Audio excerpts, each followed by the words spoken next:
Subhanaka la ilma lana illa ma 'allamtana innaka antal alimul hakim. Allahumma anfa'ni bima 'allamtani wa 'allimni ma yanfa'uni wa zidna ilman walhamdulillahi ala kulli hal. Hadirin jamaah salat subuh rahimakumullah. Alhamdulillah, segala puji milik Allah yang mengizinkan kita bertemu kembali di majelis ilmu ini. Mudah-mudahan majelis kita termasuk yang Allah berkahi. Mudah-mudahan Allah menghadirkan para malaikat mendoakan ampunan dan rahmat Allah untuk hamba-hamba beriman yang menuntut dan mengajarkan ilmu semata mengejar ridha Allah Subhanahu wa taala. Dan tentunya saya mohon maaf terlambat karena perkara yang kita perlukan bersama tetapi ternyata kadang menjadi masalah, yaitu portal. Ya. Jadi saya sudah on the right track tetapi mentok portal, ya kan? Dan terbukti tadi ketika akhirnya dijemput, memang lewat jalan itu yang portalnya ditutup itu. Jadi saya nggak kebayang kalau tadi saya harus memaksa diri lewat situ, belum punya ilmunya saya. Gimana caranya mobil saya bisa lompatin gitu kan? Nggak mungkin. Ya, jadi mohon maaf, kesalahan bukan pada televisi Anda, tapi dari sumber siaran ya. Baik, jamaah sekalian rahimakumullah, alhamdulillah pada kesempatan pagi hari ini. Oh ya, sebelum saya lanjutkan, kita mau sepakat sampai jam berapa? Karena tentu waktu berharga ya Pak. Syuruk selesai. Oke, kalau syuruk selesai berarti kita 20 menit ya, 20 menit. Sampai jam 6. Oke, jam 6 ya, jam 6 ya. Sepakat jam 6 Pak ya. Baik, alhamdulillah. Baik, jamaah sekalian rahimakumullah. Seperti yang sudah diumumkan, pagi hari ini tema kita mengenai janji kemenangan ya. Dan berbicara tentang janji kemenangan, kita harus berbicara dulu tentang adanya dua jenis janji ya. Pertama, ada janji Allah Subhanahu wa taala yang pastinya mengandung kebenaran. Allah berfirman di surat Az-Zumar ayat 20, "Lakinnal ladzina taqaw rabbahum lahum ghurafun min fawqiha ghurafun mabniyatun tajri min tahtiha al-anhar wa'dallahi la yukhlifullahu al-mi'ad." Tetapi orang-orang yang bertakwa kepada Rabb-nya, mereka mendapat tempat-tempat yang tinggi, di atasnya dibangun pula tempat-tempat yang tinggi, yang di bawahnya mengalir sungai-sungai. Allah telah berjanji dengan sebenar-benarnya, Allah tidak akan memungkiri janjinya. Ini jenis janji pertama, janji yang datang dari Allah Subhanahu wa taala. Dan intinya adalah bahwa janji dari Allah itu pasti benar, tidak mengandung kedustaan. Adapun janji yang kedua adalah janji syaitan. Janji syaitan itu penuh kedustaan, penuh kebohongan. Ya, Allah berfirman, ya'iduhum wa yumannihim wa ma ya'iduhum syaitanu illa ghurura. Syaitan itu memberikan janji-janji kepada mereka dan membangkitkan angan-angan kosong pada mereka, padahal syaitan itu tidak menjanjikan kepada mereka selain daripada tipuan belaka ya. Jadi dalam hidup kita di dunia ini Pak, hanya ada dua jenis janji ini saja. Atau kita mengikuti janji yang pasti kebenarannya bersumber dari Allah, atau manusia mengikuti janji dari syaitan yang pastinya berujung kepada tipu daya, berujung kepada penyesalan tentunya ya. Nah, karenanya di surah Al-A'raf ayat 44 Allah bahkan memberikan gambaran hasil akhir orang yang mengikuti janji Allah dengan orang yang mengikuti janji syaitan. Allah berfirman, وَنَادَى أَصْحَابُ الْجَنَّةِ أَصْحَابَ النَّارِ أَنْ قَدْ وَجَدْنَا مَا وَعَدَنَا رَبُّنَا حَقًّا فَهَلْ وَجَدْتُمْ مَا وَعَدَ رَبُّكُمْ حَقًّا قَالُوا نَعَمْ فَأَذَّنَ مُؤَذِّنٌ بَيْنَهُمْ اللَّعْنَةُ اللَّهِ عَلَى الظَّالِمِينَ. Dan penghuni-penghuni surga berseru kepada penghuni-penghuni neraka. Jadi rupanya nanti penghuni surga, mudah-mudahan kita masuk ke dalam golongan itu, akan bisa berkomunikasi dengan penghuni neraka. Dan penghuni surga akan menyerukan, akan berbicara kepada penghuni neraka dengan mengatakan, sesungguhnya kami dengan sebenarnya telah memperoleh apa yang Rabb kami janjikan kepada kami. Maka apakah kalian, hai penghuni neraka, telah memperoleh dengan sebenarnya apa azab yang Rabb kamu janjikan kepada kalian? Nah, apa jawaban mereka? Mereka menjawab, para penghuni neraka itu, na'am, benar.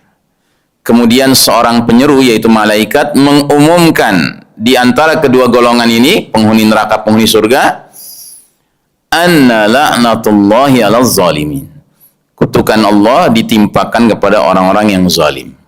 Dalam hadis itu ada Nabi menyebutkan, kelak ketika penghuni surga sudah masuk surga semua, termasuk mereka yang tidak JTL, ya tidak JTL tahu Pak ya, tidak jannah tembak langsung, ya, yang artinya harus lewat neraka dulu, itu sudah dipindahkan. Karena nanti ada Pak manusia-manusia yang berhak masuk surga, tapi tidak boleh langsung. Karena apa? Saking banyaknya dosanya. Itulah orang-orang yang mengaku beriman, tetapi mereka lebih doyan berbuat maksiat daripada berbuat kebaikan. Ada imannya, cuma imannya itu tidak cukup menguatkan dirinya untuk selalu berpihak pada amal soleh, sehingga dia doyan berpihak pada amal sayyi, amal yang buruk, ya. Sehingga musibah, penderitaan, penyakit di dunia yang bisa menggugurkan dosa-dosa itu sudah dia alami, tetap saja karena dosanya banyak nggak bisa selesai sebelum dia dibakar habis di neraka. Nah, mereka sudah dipindahkan juga nih. Penghuni surga sudah masuk surga semua, penghuni neraka memang ada di neraka. Lalu Allah Ta'ala memerintahkan malaikat bawa al-maut ke tengah-tengah antara surga dan neraka. Al-maut itu artinya kematian, Pak. Dalam bentuk apa kematian dibawa ke tengah antara surga dan neraka? Dalam bentuk seekor kibas. Tahu kibas, Pak? Apa kibas? Domba atau kambing, ya. Jadi dibawa. Kematian dalam wujud domba dibawa, diletakkan di antara surga dan neraka. Semua penghuni surga, semua penghuni neraka bisa menyaksikannya. Terus Allah perintahkan malaikat, bunuhlah, sembelihlah kematian. Maka disembelihlah kibas itu, yang artinya mati, yang berarti kematian mati. Jadi nggak ada lagi kematian. Terus malaikat akan mengumumkan kepada penghuni surga, hai penghuni surga, kematian telah mati. Karenanya nikmatilah segala kenikmatan yang Allah sediakan untuk kalian untuk selama-lamanya. Maka kabar ini, pengumuman ini membuat penghuni surga semakin bersyukur. Ya, Masya Allah. Nggak ada lagi kematian. Sebaliknya, malaikat kemudian mengumumkan kepada penghuni neraka, hai penghuni neraka, kematian sudah mati. Maka rasakanlah siksa Allah bagi kalian untuk selama-lamanya. Maka pengumuman ini menambah-nambah penyesalan penghuni neraka.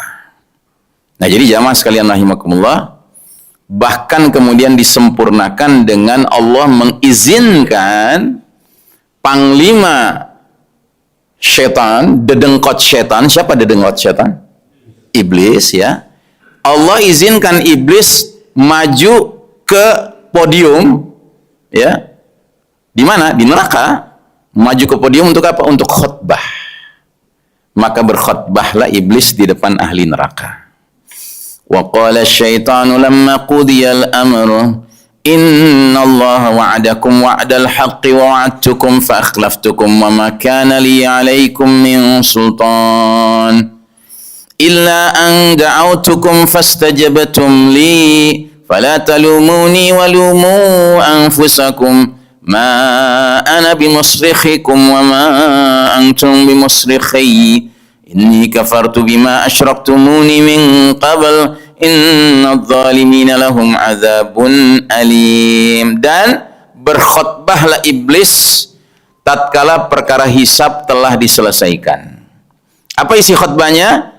Sesungguhnya Allah telah menjanjikan pada kalian janji yang benar, dan aku pun telah menjanjikan kepada kalian, tetapi aku menyalahinya. Nah, jadi di sini baru pertama kalinya setan, ya, dedengkot setan mengaku secara terus terang bahwa janji-janji dia itu adalah janji yang pasti dia ingkari. Begitu. Waktu di dunia, ya, dia berjanji itu nggak ada dia kasih tahu ini janji bohongan nih, enggak. Dia meyakinkan sekali ini janji benar. Gitu. Nah, jadi dia lanjutkan, sekali-kali tidak ada kekuasaan bagiku terhadap kalian, melainkan sekedar aku menyeru kalian, lalu kalian mematuhi seruanku.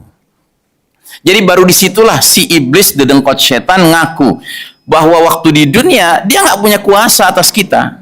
Dia nggak punya kuasa atas kita. Satu-satunya kemampuan dia apa? Ngajak, nyeru, ya, manggil, ngundang, ya, atau dalam bahasa yang lebih intelektualnya dakwah. Dia berdakwah, dia hanya bisa berdakwah.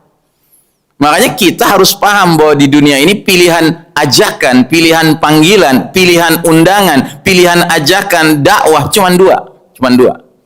Atau dakwah ilallah, mengajak ke Allah, atau dakwah ila abwabi jahannam, atau ajakan undangan menuju pintu-pintu api neraka. Cuma ada dua. Nggak lebih dari itu kemampuannya setan. Ya. Nah, karenanya dia bilang apa? Ya. Oleh sebab itu jangan kalian cerca aku, tapi cercalah diri kalian sendiri. Ya, kalau kata anak Betawi, ya salelo aja gitu. Siapa suruh? Ya kan? Ya. Aku sekali-kali tidak dapat menolong kalian dan kalian pun sekali-kali tidak dapat menolongku. Maksudnya di situ nanti di neraka itu, ya nafsi-nafsi kita. Ya. Kalian nggak bisa aku tolong, aku nggak bisa ditolong oleh kalian. Gitu. Sesungguhnya aku tidak membenarkan perbuatan kalian mempersekutukan aku dengan Allah sejak dulu. Jadi iblis akhirnya ngaku ketika itu bahwa syirik itu sesuatu yang dia juga nggak setuju. Cuma waktu di dunia justru dia ngajak kita untuk syirik, untuk mempersekutukan Allah Subhanahu wa taala. Terus Allah tutup dengan kalimat ya mutlak innaz zalimina lahum adzabun alim. Sesungguhnya orang-orang yang zalim itu mendapat siksaan yang pedih, ya. Makanya di dalam Al-Quran kita diajarkan bahwa satu-satunya pihak yang kita pantas untuk memusuhinya adalah kaum yang zalim. Wala udwana illa ala zalimin, dan tidak ada permusuhan kecuali kepada orang-orang yang zalim. Begitu. Makanya sekalipun kita sekarang sepertinya melihat kaum yang zalim itu kok leluasa aja terus mereka melakukan kezaliman mereka gitu ya Pak ya. Ini urusannya urusan sabar. Sabar aja. Mereka pasti dapat bagian mereka. Nggak mungkin enggak. Ya. Makanya termasuk seperti yang terjadi di Gaza sekarang ini. Ya.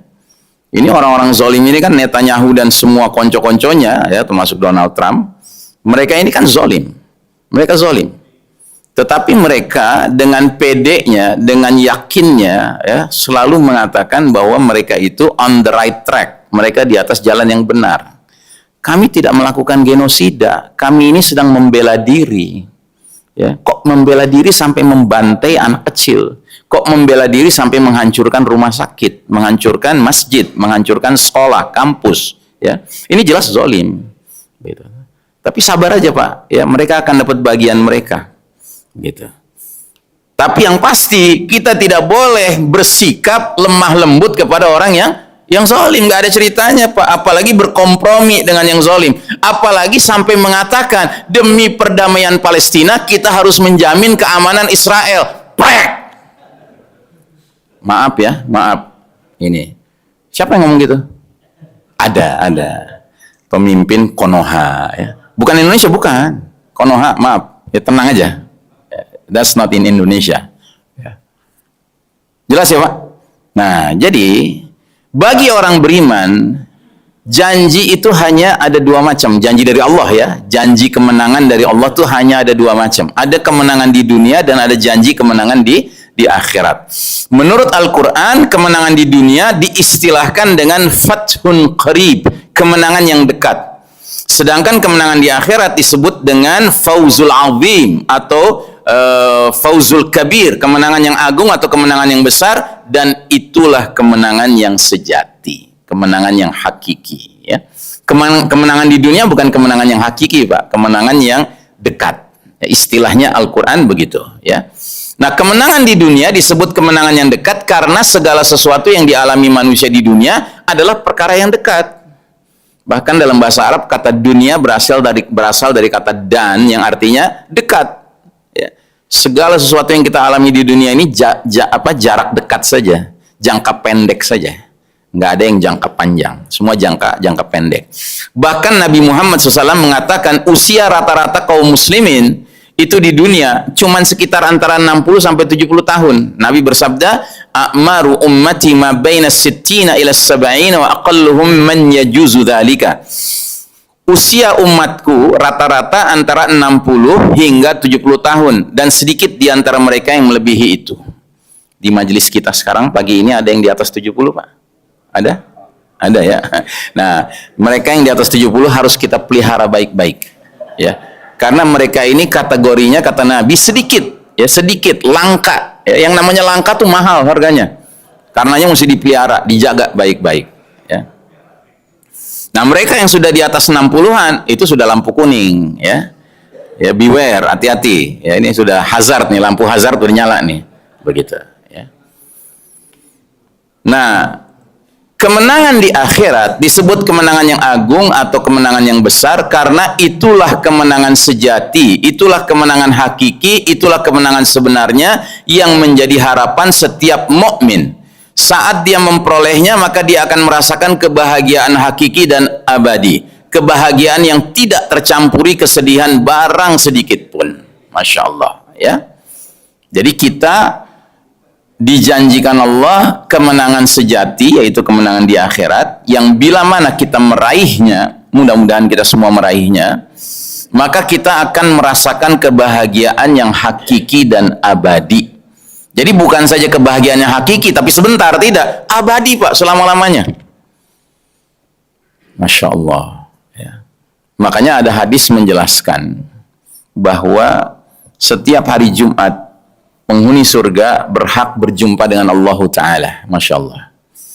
Dan mereka akan dalam satu majelis, ya, duduk mendekat kepada Allah. Dan posisi duduknya berbanding lurus dengan ketakwaannya. Semakin ketakwaannya kenceng, semakin di depan dia, dekat sekali dengan Allah. Ya.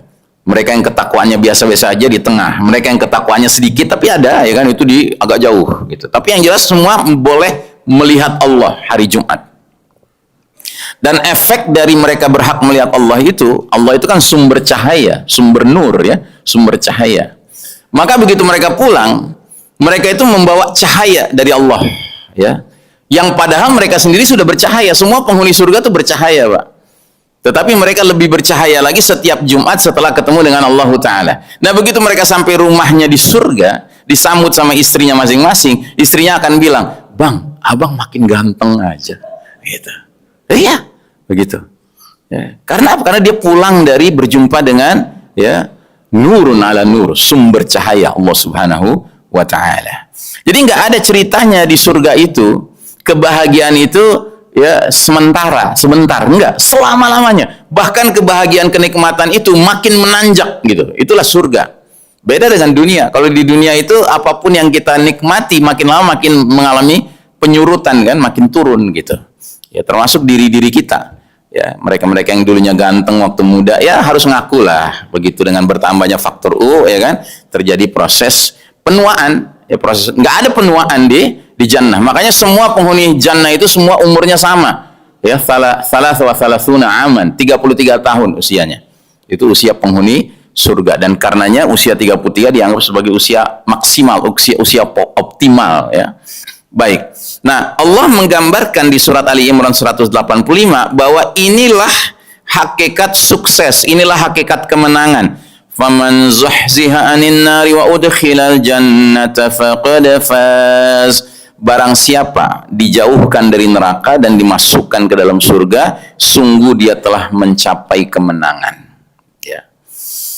Wa mal hayatud dunya illa mata'ul ghurur. Sedangkan kehidupan dunia ini tidak lain hanyalah kesenangan yang memperdayakan. Ya, kesenangan apapun di dunia kita ini sifatnya memperdayakan. Ya, bisa menipu, ya. Ya. Nah, apalah artinya menang di dunia jika harus berujung di neraka saat nanti di akhirat? Padahal kemenangan di dunia hanya sebentar saja, sedangkan penderitaan di akhirat adalah penderitaan yang kekal abadi dan menjadi kekalahan, kerugian hakiki. Ya.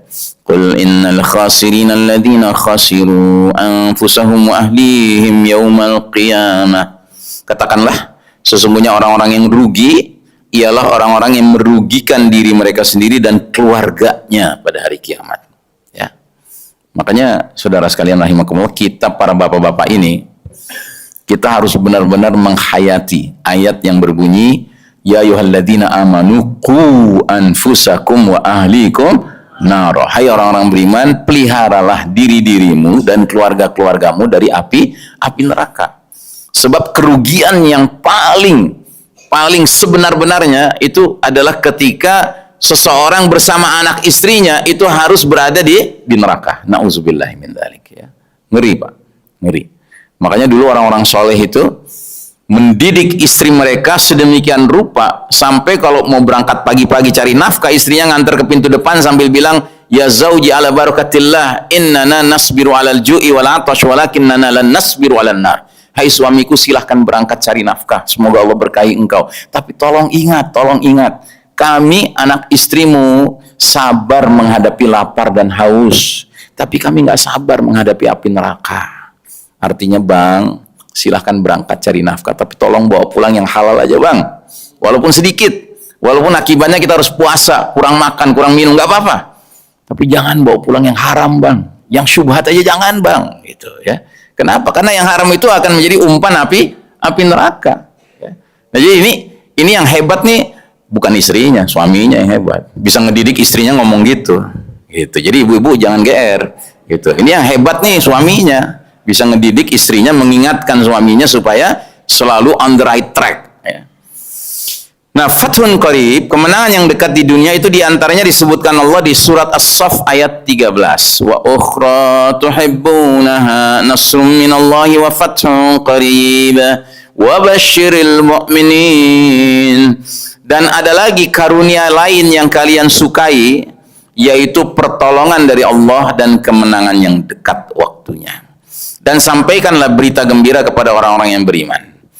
Di surah Al-Fatah itu juga ada istilah fathun qarib, ya, kemenangan yang dekat. Disebutkan, laqad sadaqallahu rasulahu ar-ra'ya bil haqqi la tadkhulunnal masjidal harama insyaallahu aminin muhalliqina ru'usakum wa muqassirina la takhafuna fa'alima ma lam ta'lamu faja'ala min duni dzalika fathan qariba. Sesungguhnya Allah akan membuktikan kepada Nabi Muhammad SAW, Rasulnya, tentang kebenaran mimpi beliau, mimpi Nabi, dengan sebenar-benarnya, yaitu bahwa sesungguhnya kalian pasti akan masuk ke Masjidil Haram, insya Allah dalam keadaan aman. Kalian mencukur rambut kepala dan mengguntingnya, sedangkan kalian tidak merasa takut. Maka Allah tahu apa yang ada, yang tiada kamu ketahui. Dan Allah memberikan sebelum itu kemenangan yang dekat. Nah, ini ayat turun berkenaan dengan peristiwa Fathu Makkah. Ya, ingat Fathu Makkah, Pak, pembebasan kota Mekah. Kan Nabi dulu itu berjuang bersama para sahabat itu mula-mula di Mekah. Di Mekah itu mereka banyak mengalami penganiayaan. Kenapa? Karena Mekah itu dipimpin oleh orang Quraisy musyrik kafir, yang mana mereka benci dengan dakwah tauhid, karena tauhid dengan syirik kan bertentangan, Pak. Nah, karena Nabi dan para sahabat lemah posisinya, mereka yang berkuasa musyrikin di Quraisy, akhirnya musyrikin ini menganiaya para sahabat. Pokoknya siapa aja yang menyerukan dakwah tauhid, dakwah Quran, dakwah Islam, dizolimi. Sampai akhirnya mereka harus hijrah, diperintahkan Allah untuk hijrah. Mula-mula hijrah ke Habasyah, ke Afrika, tapi nggak sukses pengembangan dakwah di sana. Akhirnya hijrah ke Madinah. Nah, setelah hijrah ke Madinah, Masya Allah, Madinah ini menyambut dakwah Islam dengan luar biasa. Makanya di Madinah muncul golongan yang disebut dengan kaum Ansor. Ansor itu artinya kaum penolong. Penolong siapa? Penolong muhajirin. Muhajirin itu yang hijrah dari Mekah. Nah, setelah hijrah ke Madinah, Masya Allah, dari Madinah mereka berkembang dakwahnya. Sedemikian rupa sampai seluruh jazirah Arab sudah menerima dakwah Islam kecuali kota Mekah. Nah, akhirnya mereka berangkat ke kota Mekah, 10.000 para sahabat dipimpin Nabi dalam peristiwa yang dikenal dalam sejarah dengan Fathu Mekah, pembebasan kota Mekah. Makanya dikatakan di situ, kalian akan masuk dengan aman ke Masjidil Haram dalam keadaan mencukur rambut kepala dan mengguntingnya, maksudnya tahallul. Ya, karena menjalankan umroh kan, tawaf, sa'i, terus cukur rambut, ya kan, tahallul. Sedangkan kamu tidak takut. Dulu mereka takut, keliling Ka'bah mereka takut, ya, sholat di Ka'bah, di Masjidil Haram, takut. Karena apa? Dianiaya sama musyrikin Quraisy. Nah, dijanjikan sama Allah bahwa kalian akan masuk dengan selamat damai. Dan ternyata benar, peristiwa Fatu Mekah adalah peristiwa penaklukan kota Mekah oleh kaum muslimin dipimpin Nabi kita langsung, dan kaum musyrikin jahiliyah akhirnya menyerah, ya, tidak bisa berbuat apa. Nah, ini kemenangan yang dekat. Ini contoh kemenangan yang dekat. Ibaratnya kalau kita sekarang, Pak, kemenangan yang dekat yang kita harapkan sekarang ini apa? Tahrir Masjidil Aqsa, tahrir Baitul Maqdis, pembebasan kota Baitul Maqdis, pembebasan Masjid Al-Aqsa dari cengkraman Zionis Yahudi laknatullah alaihim. Itulah kemenangan dekat yang jadi cita-cita setiap muslim yang faham. Begitu, ya. Nah, kemudian janji kemenangan di dunia dari Allah juga disebutkan di surat An-Nur ayat 55. Surat An-Nur ayat 55 juga menggambarkan janji kemenangan yang dekat di dunia ini dari Allah Ta'ala. Bagaimana bunyinya? Allah telah berjanji kepada orang-orang beriman di antara kalian dan mengerjakan amal-amal saleh bahwa Allah sungguh-sungguh akan menjadikan mereka berkuasa di muka bumi. Bahasa Al-Qur'annya, wa'adallahu alladhina amanu minkum wa 'amilus salihati la yastakhlifannahum fil ardi kama istakhlafal ladzina min qablihim. Ya. La yastakhlifannahum itu diterjemahkannya sungguh-sungguh akan menjadikan mereka berkuasa di bumi. Tapi kalau kita perhatikan bahasanya, maknanya adalah sungguh Allah akan jadikan kalian khalifah-khalifah di muka bumi sebagaimana dahulu, generasi dahulu Allah telah jadikan khalifah-khalifah. Tahu khalifah, Pak? Khalifah itu punya makna bahasa dan punya makna makna istilah, ya. Kalau makna bahasanya khalifah itu artinya pengganti, ya.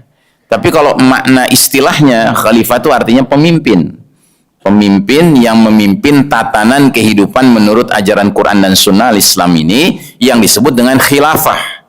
Pernah dengar istilah khilafah, ya Pak, ya? Khilafah itu adalah tatanan kehidupan menurut yang diperintahkan Allah dan Rasulnya dalam Quran dan Sunnah, yang pernah dicontohkan oleh para pendahulu kita. Para pendahulu kita itu mereka digelari khulafa rasyidin, khalifah-khalifah yang terbimbing oleh Allah Ta'ala. Ya, ada berapa khalifah yang pernah ada dalam sejarah? Berapa? Lebih tepatnya 5, ya. Memang yang terkenal 4, Abu Bakar As-Siddiq, Umar bin Khattab, Utsman bin Affan, dan Ali bin Abi Thalib. Tapi sebenarnya ada 5, ada yang kelima. Yang kelima namanya Al-Hasan bin Ali bin Abi Thalib.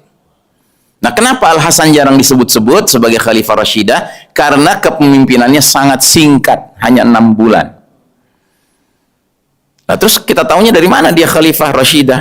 Dari Nabi. Nabi pernah mengatakan, setelah aku berlalu, maksudnya setelah aku wafat, akan muncul Al-Khulafa Ar-Rashidin Al-Mahdiyin min ba'di, ya, 30 aman, wa ba'da dzalika al-muluk. Sesudah aku berlalu akan muncul para khalifah 30 tahun, kata Nabi. Dan setelah itu akan muncul kerajaan-kerajaan. Dan kalau kita hitung-hitung kepemimpinan Abu Bakar 2 tahun 3 bulan, Umar 10 tahun 9 bulan, Utsman 12 tahun, Ali 4 tahun 9 bulan. Total 4 khalifah ini 29,5 tahun. Berarti ada setengah tahun sisa, kan? Nah, setengah tahun itu ditutup sama Al-Hasan. Nah, jadi sudah pernah ada 5 khalifah, Pak, dulu. Nah, Allah menjanjikan akan muncul lagi nanti khalifah-khalifah, berarti sistem khilafah akan tegak kembali, ya. Dan itu berdasarkan janji kemenangan di dunia. Kalau ini dari Allah Ta'ala, yang ini dari Nabi, dari Rasulullah SAW. Nabi pernah mengatakan dalam sebuah hadis, kalian umat Islam akan mengalami fase demi fase perjalanan sejarah kalian.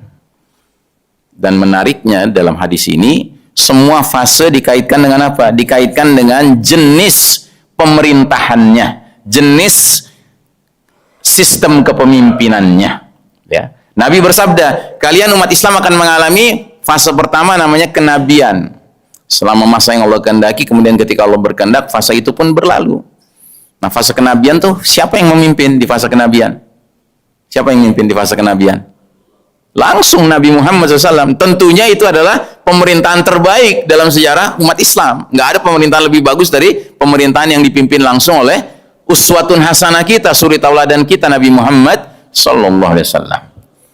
Sudah berlalu dan tidak berlangsung lama, cuma 10 tahun. Kan Nabi waktu di Mekah belum bisa jadi pemimpin dong.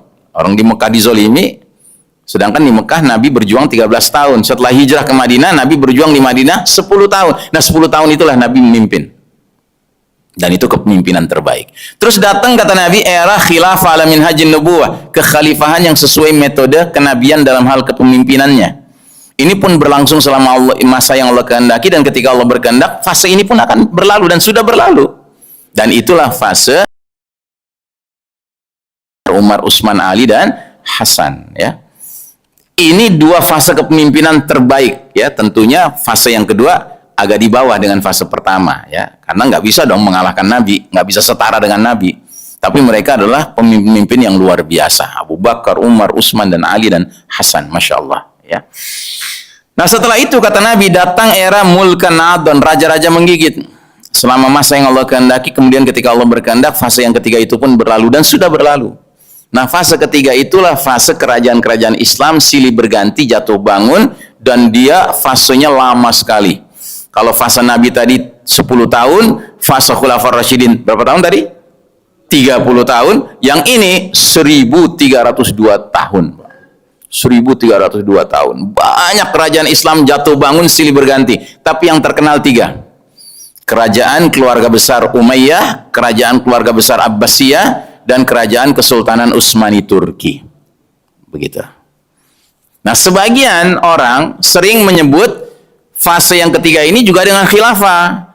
Ya, khilafah Umayyah, khilafah Abbasiyah, khilafah Utsmani. Tapi kalau kita mengacu pada hadis ini bukan era khilafah, ini era kerajaan, ya, era raja-raja. Ya. Jelas berbeda, ya. Bedanya di mana? Bedanya para khalifah yang dulu memimpin, Abu Bakar, Umar, Utsman, dan Ali, mereka nggak ada yang namanya sistem waris mewarisi kepemimpinan, nggak ada. Abu Bakar bukan ayahnya Umar, Umar bukan ayahnya Utsman, Utsman bukan ayahnya Ali, Ali memang ayahnya Hasan, tapi Hasan dipilih bukan karena anaknya Ali, tapi Hasan dipilih karena pada masa itu tidak ada yang dipandang lebih layak menjadi pemimpin selain dari Hasan. Bahwa dia anaknya Ali itu lain perkara. Tapi di era kerajaan-kerajaan Islam, ya, Muawiyah baru jadi pemimpin, udah nunjuk putra mahkotanya Yazid, begitu, ya, dan terus begitu perjalanannya, ya. Nah cuma jangan salah, di babak ketiga sekalipun tidak disebut dengan istilah khalifah-khalifah, khilafah, tapi disebut kerajaan, tapi ada hadis lain. Nabi mengatakan awal mula urusan agama ini kenabian yang dicurahkan rahmat Allah kepadanya. Setelah itu kekhalifahan yang Allah curahkan rahmat kepadanya. Setelah itu kerajaan-kerajaan yang Allah curahkan rahmat kepadanya. Jadi Allah masih mencurahkan rahmatnya di fase ketiga. Karena sekalipun itu kerajaan-kerajaan Islam, para pemimpinnya masih punya kepedulian untuk berpedoman kepada kitabullah dan sunnah. Sampailah datang ke fase keempat yang kita sekarang berada di dalamnya. Yang Nabi menyebut sebagai fase mulkan jabriyatan.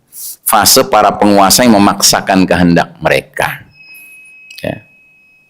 Belum jam 6 ya gitu. Jadi fase yang keempat ini di hadis yang tadi yang soal rahmat itu Nabi bilang setelah fase kerajaan-kerajaan yang dicurahkan rahmat kepadanya, kata Nabi, datanglah era di mana manusia memperebutkan kepemimpinan kekuasaan laksana gigitan keledai, ya. Nah kita berada di fase itu, Pak. Ya, fase di mana, ya, mau kita akui atau tidak, tapi kata Nabi ini fase di mana orang memperebutkan kepemimpinan kekuasaan laksana gigitan keledai, ya. Dan saya pernah baca tuh dalam bahasa Inggris the donkey's bite, ya, gigitan keledai itu maknanya apa? Ternyata dia maknanya begini. Maknanya sesuatu yang awalnya kelihatan bagus, enak gitu kan, belakangan ketahuan bobroknya gitu, rusaknya gitu. Ya. Bisa nggak ngambil kesimpulan kira-kira? Yang bisa ngambil kesimpulan, ambil kesimpulan. Yang belum, nanti lama-lama bisa ngambil kesimpulan. Gitu. Nah jadi jamaah sekalian rahimakumullah, fase keempat inilah fase di mana kita hidup sekarang. Dan ini fase paling kelam dalam sejarah umat Islam. Nggak ada fase lebih kelam dari fase ini. Ini babak paling gelap. Babak di mana umat Islam babak belur. Itu realitas, ya. Karena Allah Ta'ala semenjak fase ketiga berlalu, yaitu kepemimpinan kerajaan Kesultanan Utsmani Turki berlalu, ibaratnya kita tidak lagi punya rumah yang menaungi seluruh umat Islam dari ujung timur ke ujung barat. Ya, runtuh, rumah itu runtuh. Begitu. Padahal tadinya rumah kita itu luas, Pak, membentang dari Maroko sampai Merauke. Masya Allah. Ya, luar biasa. Dari barat sampai timur. Makanya kalau kita pelajari sejarah Islam di era khilafah, ya, apalagi kerajaan-kerajaan yang udah luas wilayah Islamnya, itu Imam Bukhari misalnya. Imam Bukhari kan berasal dari Bukhara. Bukhara itu di wilayah mana? Asia Tengah. Dia untuk ngecek satu hadis sahih atau enggak aja, dia sampai mengadakan perjalanan pengembaraan melewati wilayah Irak, Suriah, Palestina, Mesir, masuk ke Mekah, Madinah gitu, ya kan? Nah itu Imam Bukhari itu nggak perlu bawa paspor. Nggak perlu. Karena apa? Semua negeri itu negeri kaum muslimin. Ya, paspornya apa? 2 kalimat syahadat, paspornya. Selesai. Gitu ya kan. Kalau kita sekarang boro-boro ke Saudi ya kan, ke Malaysia aja kudu pakai paspor. Itu. Padahal negeri kita itu, negeri kita. Ya termasuk kan Mekah Madinah kan negeri kita sebenarnya. Cuma kita sekarang dibikin aturan harus bawa paspor, harus beli visa, ya kan. La haula wala quwata illa billah. Nah, jadi saudaraku rahimakumullah, inilah era kepemimpinan yang paling bobrok dalam sejarah umat Islam. Nggak ada era lebih bobrok dari era kita sekarang ini. Tapi alhamdulillahnya Nabi kasih janji sama kita. Janjinya apa? Fase keempat ini bukan fase final, ini fase terminal. Masih juga akan berlalu juga. Untuk kemudian datang fase kelima yang namanya sama dengan fase kedua. Fase khilafah ala minhajin nubuwah. Makanya tadi ayatnya bunyinya, Allah sudah berjanji bahwa sungguh-sungguh kalian akan menjadi khalifah-khalifah di bumi sebagaimana Allah telah menjadikan sebelum kalian orang-orang yang jadi khalifah. Jelas ya Pak? Jadi walaupun sekarang belum kebayang, tetapi harusnya kita meyakini ini Pak. Karena Allah nggak pernah berdusta. Nabi Muhammad SAW nggak pernah berdusta. Bahkan ada ayat mengatakan ma yantiqu anil hawa in huwa illa wahyun yuha. Semua yang diucapkan Muhammad SAW bukanlah produk hawa nafsunya. Semuanya adalah bimbingan dari Allah Ta'ala. Yang artinya apa? Pasti benarnya. Nah, karenanya kalau kita bikin skemanya, umat Muhammad, umat akhir zaman ini, fase demi fase itu kita akan lalui dengan kondisi ups and downs, ya, naik turun. Nah, kita dulu naik berada di atas garis merah, berjaya selama 1302 tahun, kan 1342 kurangin 40 tahun kan, 1302 tahun ini fase mulkan adon. Tapi kalau ditambah dengan Nabi dan para khulafa rasyidin 1342 tahun. Selama itu umat Islam memimpin umat manusia dalam keadaan kita berjaya, maka sistem yang ditegakkan fondasinya iman dan tauhid. Nah, begitu kita masuk fase keempat, ketika rumah besar kita hancur, Pak. Kesultanan Utsmani Turki itu rumah terakhir kita, Pak. Dan kalau orang rumahnya hancur, dia jadi kayak gelandangan, Pak. Dan kalau orang sudah jadi gelandangan, biar bagaimanapun gelandangan juga perlu tempat bernaung. Nah, tapi karena gelandangan kualitasnya, ya, kemampuan hartanya, harta gelandangan, terpaksa yang dia bangun bedeng, ya Pak ya. Bedeng. Kelamaan di bedeng, teriak-teriak, bedeng harga mati, kan aneh. Gitu. Ngerti nggak Pak? Yang ngerti, yang belum ngerti nanti ngerti, insya Allah. Ya. Jadi kita harus sadar Pak, ini cuma bedeng. Ngapain bedeng kita pertahankan? Kita tetap harus punya semangat membangun kembali rumah kita bersama. Gitu. Nah, rumah kita bersama itu tatkala nanti kita masuk ke fase kelima, insya Allah Ta'ala. Dan kita akan masuk ke fase kelima. Nah, di fase keempat ini, karena kita dalam posisi kalah umat Islam, akhirnya kita menjadi umat yang mengekor. Kepada siapa? Kepada yang mimpin dunia. Yang mimpin dunia siapa? Barat.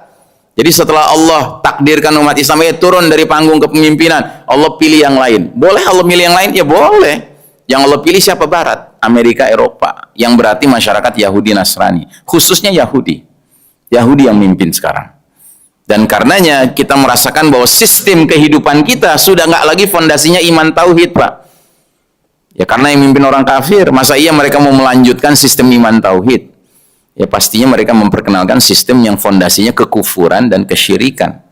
Dan kalau kita ikut-ikutan, ya kita automatically, ya sadar tidak sadar meninggalkan iman, meninggalkan tauhid, ya. Nah, jadi Islam ini sebagai agama, Pak, sebagai din, merupakan agama yang tidak bisa dikalahkan. Islam is the unbeatable din. Islam itu agama yang tidak terkalahkan. Janji Allah di surat Al-Maidah ayat 3. Al-yawma ya'isal ladzina kafaru min dinikum fala takhshawhum wakhshawun. Pada hari ini orang-orang kafir telah berputus asa untuk mengalahkan agamamu, dinmu. Sebab itu janganlah kamu takut pada mereka dan takutlah kepadaku. Ingat ya Pak, orang kafir tuh kalau ngalahin Islam, mereka tahu nggak bisa. Islam tuh nggak mungkin bisa dikalahkan. Cuman mereka nggak pernah putus asa untuk mengalahkan umat Islam. Karena Islam dengan umat Islam tuh beda Pak. Islam itu ajaran dari Allah yang sempurna, nggak ada kekurangan, nggak ada cacatnya, nggak ada sisi-sisi kelemahannya, nggak ada. Tapi umat Islam kan manusia, Pak. Yang namanya manusia kadang bisa benar, kadang bisa salah. Nah ini kadang-kadang kita ini nggak bisa membedakan Pak antara Islam dengan umat Islam. Yang harus kita bela siapa? Islam. Yang harus kita bela itu Islam, karena Islam itu hak, pasti benarnya. Tapi kalau umat Islam kita bela, belum tentu umat Islam yang kita bela itu patut dibela, karena siapa tahu dia lagi menyimpang. Gitu. Makanya kayak kasus kemarin tuh, ya kan, heboh banget, yang ngebelain TV-nya, yang ngebelain pesantrennya, gitu kan. Dua-duanya bermasalah sebenarnya, gitu. Ya. Yang harus kita bela tuh Islamnya, dan kita harus ukur masalah tuh dengan Islam, bukan mengukur masalah dengan kelakuan umat Islam. Karena kelakuan umat Islam kadang bisa benar, kadang bisa salah. Baik. Nah, jadi jamaah sekalian rahimakumullah, beramal Islami ini ada urutannya, ada tertibnya untuk mencapai kemenangan di dunia ini. Yang pertama, pembentukan. Pembentukan itu urutannya bentuk dulu pribadi kita menjadi pribadi muslim yang istiqomah. Lalu bersama pasangan hidup kita bentuk keluarga muslim yang istiqomah. Lalu dengan tetangga-tetangga kita membentuk masyarakat muslim yang istiqomah. Begitulah urutan kita mewujudkan sebuah upaya meraih kemenangan di dunia ini. Nggak bisa dibalik, Pak. Nggak bisa dibalik. Ya kan? Wah, gue nggak mau berubah sebelum sistemnya berubah. Lo gimana? Sistem nggak akan berubah kalau ente nggak berubah. Karena sistem itu terdiri dari kumpulan manusia, kumpulan keluarga, kumpulan masyarakat. Ya. Terus yang kedua, kita juga perlu amal Islami yang disebut dengan winning the battle of hearts and minds of the people. Kita merebut hati dan pikiran masyarakat agar memiliki pandangan yang benar dan positif mengenai agama Islam. Ya, semenjak Barat memimpin dunia, mereka berusaha untuk mencoreng-moreng wajah Islam ini. Sehingga siapapun yang berpegang pada Islam, mereka juluki teroris, mereka juluki radikal, mereka juluki ekstremis, begitu. Padahal sebenarnya ya, Islam itu sempurna, nggak ada cacat celahnya. Gitu. Nah, salahnya sebagian kita mau dijuluki teroris, mau dijuluki ekstremis, mau dijuluki radikal. Padahal tidak mungkin. Orang beriman itu nggak mungkin radikal, nggak mungkin teroris. Orang beriman itu penuh kasih sayang. Orang beriman itu faham hidup di dunia ini untuk menghambakan diri kepada Allah semata. Ya. Memastikan hablum minallahnya bagus, hablum minannasnya bagus, kan begitu. Nah, jadi ini dicontohkan sama saudara-saudara kita di Gaza. Saudara-saudara kita di Gaza ini, Pak, sekalipun mereka itu mengalami penderitaan yang begitu dahsyat, tapi sikap mereka, perilaku mereka, ya, tingkah mereka menyebabkan jangankan umat Islam, umat di luar Islam saja akhirnya angkat topi. Ya. Berapa banyak masyarakat di Barat non-Muslim yang karena melihat kesabaran, ketegaran warga Gaza, akhirnya bahkan memeluk Islam. Ya, berapa banyak? Ya, termasuk ada wanita Amerika tuh, saya ingat betul tuh. Dia bilang setelah dia masuk Islam, ditanya kenapa masuk Islam? Karena saya lihat video seorang ibu-ibu di Gaza menggendong anaknya yang sudah dikafani, yang baru dibom Israel, mati anaknya. Lalu dia mengatakan, ya Allah, kuserahkan anakku ini kepada Engkau. I'm a mother. Saya seorang ibu. Saya tahu rasanya mencintai anak. Saya tahu rasanya kehilangan anak, tapi kok bisa ya dia ngomong begitu? Akhirnya dia belajar dan dia sadar, oh ternyata kita semua milik Allah. Anak saya milik Allah, diri saya milik Allah. Dia sadar. Ya, Masya Allah. Ya, itu luar biasa, Pak. Ya, termasuk sekarang setelah gencatan senjata, kan kelihatan bedanya bagaimana para mujahidin memperlakukan sandera-sandera Israel yang mereka tahan, dengan bagaimana Israel memperlakukan tahanan-tahanan Palestina yang mereka penjara. Kan beda sekali. Begitu dipulangkan itu sandera-sandera Israel, kumpul sama keluarganya, sehat walafiat, Pak. Sehat, mereka senyum, bahagia. Ya. Sementara tahanan-tahanan Palestina pulang matanya buta, ya, kakinya putus sebelah, ya, kemudian ada yang gangguan jiwa, ya kan, karena penyiksaan. Termasuk jenazah-jenazah yang diserahkan, ya, itu juga beda sekali. Kalau jenazah yang diserahkan oleh mujahidin kepada orang-orang Israel, ya mau nggak mau hancur. Kenapa? Ya dibom sama siapa? Israel yang ngebom. Ya. Sementara tahanan-tahanan Palestina yang pulang sudah jenazah, itu begitu dibuka penutup jenazahnya, itu dalam keadaan terikat tangannya. Bukti-bukti penyiksaan banyak. Bahkan di dalam tubuhnya, Pak, isinya kapas. Kenapa? Karena organ-organ tubuhnya diambil, dijual beli. Ya. Ini bangsa apa, Pak? Ya, bangsa apa? Ya. Nah, jadi jamaah sekalian rahimakumullah, ini kemenangan sebelum kemenangan.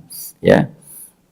Jadi banyak sekali orang-orang barat, termasuk ini gambar ini 30 wanita Australia masuk Islam, terinspirasi keteguhan warga Gaza. Dan ini harus kita syukuri sebagai salah satu bentuk kemenangan, Pak. Dari mana dalilnya? Ya ini surat An-Nasr yang dari kecil kita sudah hafal ayatnya, Pak. Idza jaa nasrullahi wal fath wa ra'aitan nas yadkhuluna fi dinillahi afwaja. Fasabbih bihamdi rabbika wastaghfir innahu kana tawwaba. Bila mana pertolongan dan kemenangan dari Allah sudah datang dan engkau menyaksikan manusia berbondong-bondong memeluk agama Allah Islam, sucikanlah Allah, pujilah Allah, mohon ampunlah pada Allah, sesungguhnya Allah Maha Penerima taubat. Jadi Allah menggambarkan kalau satu peristiwa bisa menyebabkan begitu banyak orang memeluk Islam, dapat hidayah, itu bentuk kemenangan, pertolongan dari Allah. Makanya Presiden Organisasi Islam Eropa sampai mengeluarkan pernyataan, bila selama ini rata-rata sehari orang Eropa memeluk Islam 40 orang, semenjak peristiwa Gaza 800 orang tiap hari masuk Islam. Bayangkan, Pak, ya. Nah, jadi jamaah sekalian rahimakumullah, sudah jam 6:01, saya sudah melanggar perjanjian. Mohon maaf ya atas pelanggaran ini, tetapi lebih kurangnya kira-kira inilah pembahasan kita hari ini, ya. Memang belum selesai, tapi intinya sudah selesai. Intinya sudah selesai, ya. Saya cukupkan sampai sekian, ya. Saya kembalikan kepada, tadi nggak ada pembawa acara, ya, langsung saja. Wassallallahu ala nabiyina Muhammadin wa ala alihi wa sahbihi ajmain. Walhamdulillahirabbil alamin. Langsung kita tutup, ya. Kita tutup langsung dengan doa kafaratul majlis. Subhanakallahumma wa bihamdika asyhadu an la ilaha illa anta astaghfiruka wa atubu ilaik. Walhamdulillahirabbil alamin. Wassalamu alaikum warahmatullahi wabarakatuh.